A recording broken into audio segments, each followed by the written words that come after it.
Al, kanina, nandun to sa loob, nung inayos mo yung tagas ng langis, tapos naglagay ka ng langis.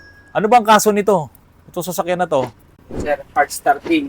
Hard starting. Tapos, Namamatayan sa pag umaabante na. Ito yung tinawag mo sa akin, tayo.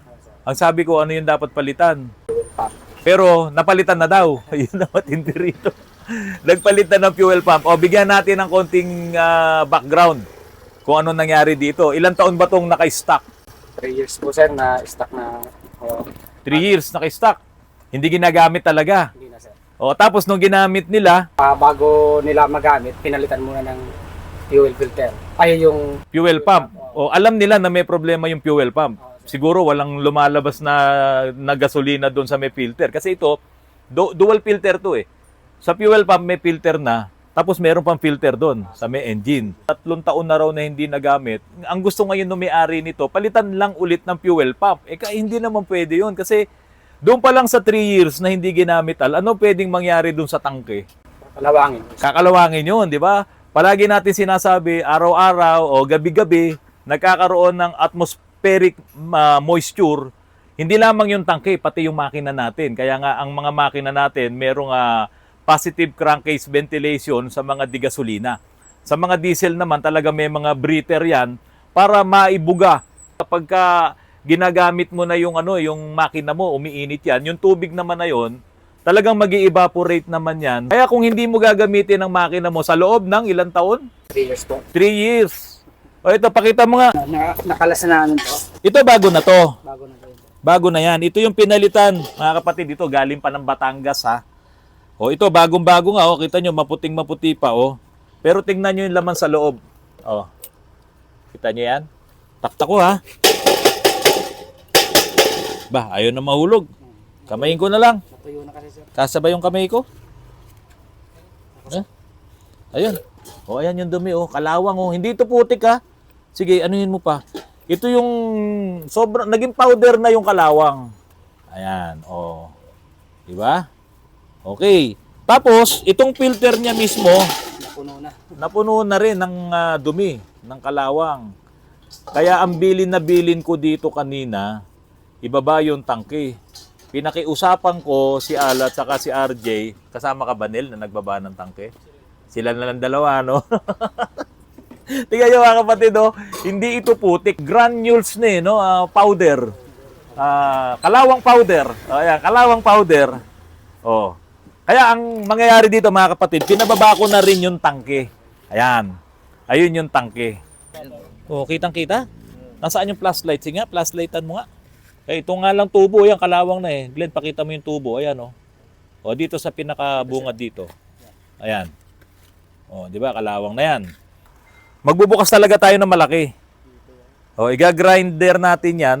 Hanggang dito lang tayo na ito. Dito, hanggang doon. Kaya lang may mga tubo kasi sa loob eh. Oh. So, iingatan natin to. Oh. May tubo sa loob. Oh. Merong gumano na tubo. Iingatan natin yan. Talagang kailangan to buksan. Ngayon, kung may pambili naman ng surplus, okay lang. Mag-surplus tayo. Diba? Kung may makukuha. Kung hindi nyo ginagamit ng matagal na panahon, sigurado kakalawangin yan. Ngayon, kung i-stock nyo naman ng walang gasolina, ganun din. Ito kasi, ang nangyari, walang gasolina in-stock, kakaunti eh. Oh. Tapos, nung ginamit na nila, ayan na nga, barado na yung filter. Ito namang mekaniko doon sa Batangas, alam naman niya yan kung tutusin. Kasi yung tinanggal mong filter dito, sigurado yun eh. Maduming-madumi yun eh. Kita mo na yun na Oo, sigurado yun. Sana binaba na yung tangke doon pa lang sa Batangas. Ngayon, nakarating pa rito, halos maubos ang baterya nila saka i-start. Hihinto, abante. Buti na lang nakarating pa dito sa Autoruns.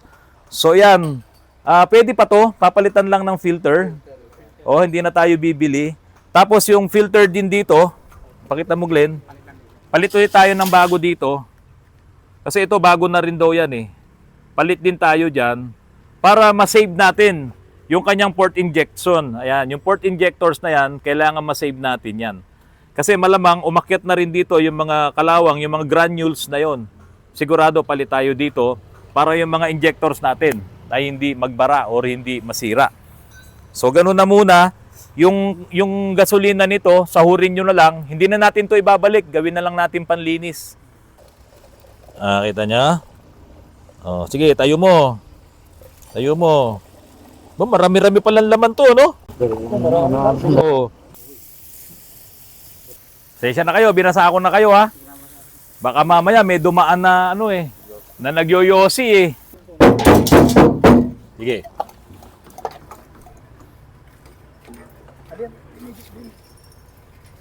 Grabe, oh. Sa pagbubukas po nitong tangke, ito muna ay pupunuin namin ng tubig to. Ilang beses muna namin aanlawan to, babanlawan, para siguradong wala na pong gasolina sa loob. Kasi pagka yan ay ginrinder mo, pwedeng sumabog yan. Ayun, oh. Oh. Oh. Yan, oh. Puro kalawang, oh. Yung mga sinasabi ko po before na yung atmospheric moisture po na yan, gabi-gabi na naiipon. Kung meron kayong sasakyan na hindi nyo ginagamit, nandiyan kayo sa ibang bansa, nandiyan kayo sa malayong lugar, ayaw nyong ipahiram ang inyong sasakyan dahil baka masira. Pag hindi naman yun nagamit at hindi man lang yun nai-start sa araw-araw or hindi talaga gumagalaw yung sasakyan dahil kailangan gumalaw eh. Pakita mo to. Kasi kailangan gumalaw. Kasi kung hindi naka-full tank yan, kakalawangin din yung ibabaw niya. No? Kaya kailangan ginagamit po ang sasakyan. Mga kapatid, alam nyo kahapon na high blood ako eh. Pero okay na, kaya naman na, nakapagpa-check up na ako. Pero ito, nakaka-high blood na naman. Ang baho talaga. Kasi pinasok ng daga. Ang dami pang mga dumi ng daga, oh. Bakit tingin niya, oh. Ayan yung mga dumi ng daga, oh. Ayun, oh. Oh, tapos sa may alternator, ayun, dumi ng daga, oh. Oh. Ayan, pinagpupugaran pa doon. Ayun. So ito, mga kapatid, itong EcoSport na to, dinala po dito sa amin para lang magpa-change oil. Ano pa ba ibang problema nito? Dinala dito sa atin. Valve cover gasket. Tumatagas ang langis. Pinasuko na yung spark plug niya. Oo. So, yun lang yung talagang dinala dito. Pero may mas matindi palang problema to. Kaya yung may-ari nito, umuwi na lang. Umuwi siyang luhaan ngayon. Dahil meron kaming nakitang isang napakalaking problema na hindi mo talaga pwedeng pabayaan. Hindi ko na po pinauwi kanina yung may-ari nito, nadala pa yung kanyang sasakyan dahil yung kanyang timing belt ay malapit ng maputol. Ang tinakbo lamang nito, 70,000 kilometers. So ito, take note 70,000 kilometers lang ang tinakbo nitong EcoSport. Pakita mo yung EcoSport. Ayan, makinis na makinis pa. Nabili rin lang naman niya to ng second hand. So nung siguro mga around 60,000 pa lang ang tinakbo, nabili niya ito. Pero ngayon, dahil nga sa napapanood tayo sa mga YouTube vlogs ko, na kinakailangan, ipa-check up nyo na rin ang inyong mga timing belt kapag ka po kayo ay magpupunta sa mga talyer, lalo na kung pumalo na yan ng 70, 80, 90,000 kilometers. Mabuti, yun ang ginawa ng may-ari nito. At ito po, pakita ko po sa inyo kung ano na ang status ng timing belt nito. Pakita mo nga, Pakita mo nga. Pakita mo. Ayan. Nakikita nyo po yung mga lamat po na yon ng timing belt. Ayan, so zoom in po natin. Ayan, kita nyo po yung timing belt, no? Antindi, mapuputol na po yan. Kaunting-kaunti na lang yan, mapuputol na yan. At kapag ka po, ito ay naputol, babagsak na sa kanya ang napakaraming problema, lalong-lalo na kapag ka Ford ang pinag-usapan. Mabuti na lamang dito nadala sa amin dahil kapag Ford naman, sabi nga natin, kayang-kaya natin yan. Pero may mga ibang shops na hirap patinuin ang Ford. Kasi kapag ka ito ay naputulan ng timing belt, syempre, ibababa mo ang cylinder head nito dahil magpapalit ka na rin kung ilang barbula yung mababaluktot habang umaandar kasi yan eh. Di ba? Papuputol timing belt mo, yung mga piston, nag-aakyat baba, yun ang mga barbula mo, hindi nagagalaw yun dahil putol na nga yung timing belt, wala na magdadrive sa kanya. Kung alin man doon, yung barbula na naka-usli, no, dahil nga yan ay umaandar bago maputol, yun ngayon yung tatamaan ng piston doon sa ibabaw at mababaluktot yun. Minsan pati yung piston nabubutas. Kaya pag ganun na nangyari, pag nabutas ang piston, syempre, magje-general overhaul ka. Babad din talaga ang makina.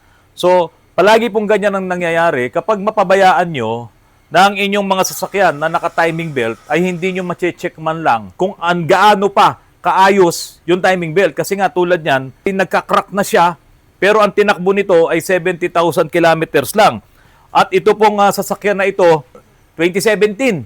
Bago pa, oh. 2017, 8 years pa lang. Tapos ganyan na, nagka-crack ng timing belt. Kaya yung may mga EcoSport po dyan, no, na same year nito, i-check nyo talaga ang inyong timing belt kung hindi pa kayo nakapagpapalit nito.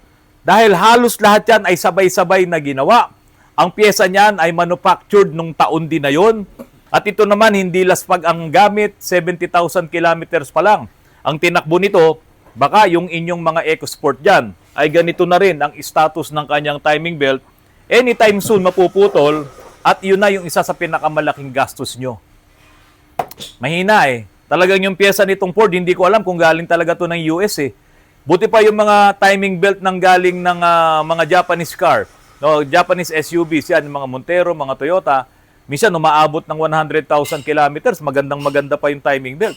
Pero ito, 70,000 kilometers lang, ganyan na ang kondisyon ng kanyang timing belt, mapuputol na. Kaya ang billing ko po sa inyo, kayo po na naka EcoSport na ganitong year model 2017, kung hindi nyo pa po napapacheck ang inyong timing belt at hindi nyo pa yan napapalitan, as soon as possible, ipacheck nyo po. Dahil sabi ko nga po sa inyo, yung mga timing belt na yan, 2017 ginawa, manufacturing date at malabang, pare-parehas po yan ng kanilang mga kondisyon ngayon. Baka malapit na ring maputol ang inyong timing belt. Tingnan nyo, ayan o. Tingnan nyo yung timing belt niya o. Ayan o. So papalitan na natin to. May pamalit ka na. Tingnan nga natin. Meron pa bang ano to? Ayun, meron pa pala numero to eh. So ito, original naman po yung ating biniling timing belt. Ayan. Ford din, no? So ito po yung binili natin. Original po ito. So ipapalit natin dito. Tingnan nyo ang pagkakaiba nung bago sa sira na. Ayan, no? Talagang crack na to. Oh. Mapuputol na yan. Anytime soon, mapuputol yan. Ang pagpapalit ng timing belt ng EcoSport ay hindi katulad ng ibang sasakyan. Maselan nito. Kailangan nito ang special locking tools at dapat ay sanay na sanay ka sa paggawa nito. Narito ang video kung paanong inilagay ng aming senior mechanic na si Doms Meranio ang timing belt dito sa nakababang makina ng EcoSport. Bali, timing na lang to. Kaya naglagay na ako dito ng mga timing tools. Ayan, nilagyan ko na lang lock dito sa may crankshaft. Tapos dito naman sa ibabaw, sa camshaft, yan yung timing bar. Para hindi gumalaw yung camshaft. Meron din yan dito sa may flywheel. Ayan, para panagtor kayo dun sa may main pulley. Talaga hindi sa gumalaw. Special tools pa to bago mo talaga to ma-timing. Meron naman tayo dyan. Magpasikat ka sa akin ha. Okay. Titignan ko mamaya kung paano mo to gagawin. Tapos ibigay mo sa akin yung pinagpalitan na timing belt. Oh, mga kapatid, kumusta kayo dyan? Ha? Mukhang napapahaba ang tulog nyo dyan ha. Naibaba nyo na ba? Hindi pa, no? Naku, ang laking transmission kasi nito mga kapatid. Ito po yung Mitsubishi Pajero Type 73. Army Jeep po ito ng Mitsubishi.